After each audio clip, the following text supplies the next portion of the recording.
Young Life Source Page. First thing I'd like to ask Mr. Chen, sir, how are you, people are surprised that you're now the head of Padel Pilipinas. Can you talk about how you entered into Padel and given your experience with football, how it can relate to be able to help grow the sport here in the Philippines?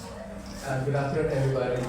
I think one of the reasons why I play paddle is because hindi ako nagpupulot ng bola hindi tayo ng training. Dahil so seriously, I think actually it was in a way, it made sense when we were training for in Pinatar with the Filipinas, the football team. So Senator Pio was there. They were training the coaches. So that's how I got involved. And they were looking for coaches in Spain. So then after that, after my stint with the Philippine national women's team, so I got involved with paddle. It's a pretty new sport, but an exciting sport, and I think everybody will enjoy playing it. Now that you're the head of the NSA, so to speak, like, what's your agenda for the sport here in the Philippines? Since it's Paddle Pilipinas was established quite young, it's about 3 and something years. We started in March of 2023.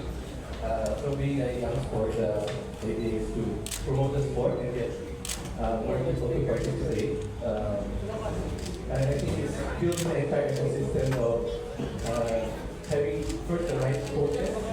So that's with having the right coaches, we build the right foundation of the players. We're actually right now in programs of supporting paddle clubs around the country. We coach and train the coaches as well. And of course, we're trying to promote private and governmental to build more sports so that people more people can participate. All right, for Attorney Santos, this is the third edition of the competition. This is the first time that we're hosting. How important is it to be able to host a continental competition like the ABDC? Yeah, I mean, this is actually our third year to participate in the ABDC Championship. We were runner-up the first year and champion the second year, as you mentioned. See, it was quite amazing for those 2 years, the thrilling, exciting, the support is amazing. It shows how great and how paddle has really developed here in the country. It's important that our countrymen, our friends in the paddle community, get to see and experience firsthand what it was like to win last year. I know there's a new element now to the competition. There's a new element now to the competition. Now that you're adding an amateur, what does including this competition, this division rather, bring to the competition? Okay, so right now there are 40 million paddle players in the world. It's being played in 187 countries. So the fastest growing sport in the world. And Asia, where we are, is the fastest region in the world. And Southeast Asia, within Asia, is the fastest in the world. So most of these players are amateurs. Right? A few percentage of this 38 million are professionals. So these are mostly amateurs. It's really about time that we see how good the amateurs are in the region. So it's critical that we hosted an amateur tournament here. For Attorney Dan, just like to follow up on what Attorney Santos said, that there's 7 countries now participating in this competition, the third edition. Now, what does it say about the growth of paddle here in the region, continental?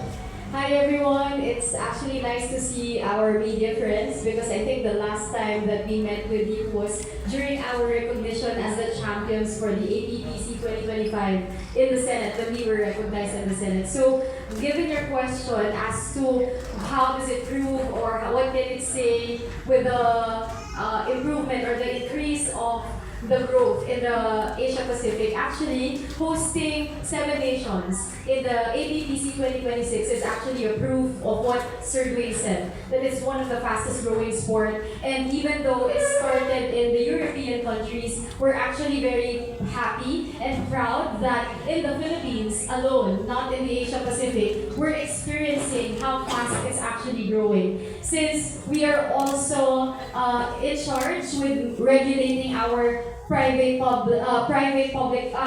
and public paddle courts, we see that private courts are being built instantaneously, almost instantaneously, nationwide, all at the same time, one after the other. And then we also see that more players are drawn to playing paddle, not only as an interest or a hobby, but as a competitive sport. And in fact, to actually prove our point that it's one of the fastest growing sport in the Philippines or in Asia, in this year's Asian Games, paddle is already officially included in the roster of sports. So that only proves how it's really the drastic increase of the level of interest in the sport. So we're excited to how that speed will actually bring us. And then lastly for Sir Jeff, knowing that with this competition and then the upcoming Asian Games, what else do you have in mind for the NSA to be able to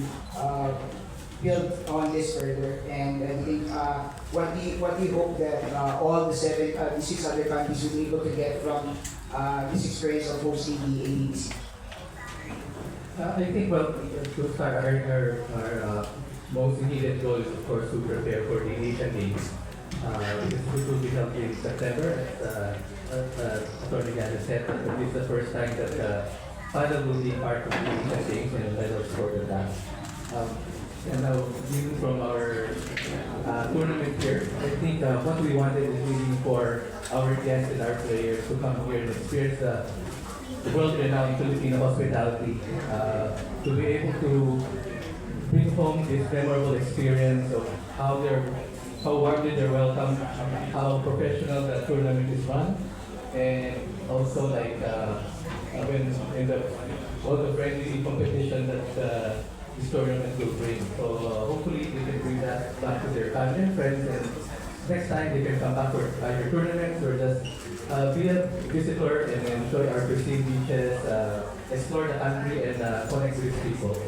So that's what we really aspire for.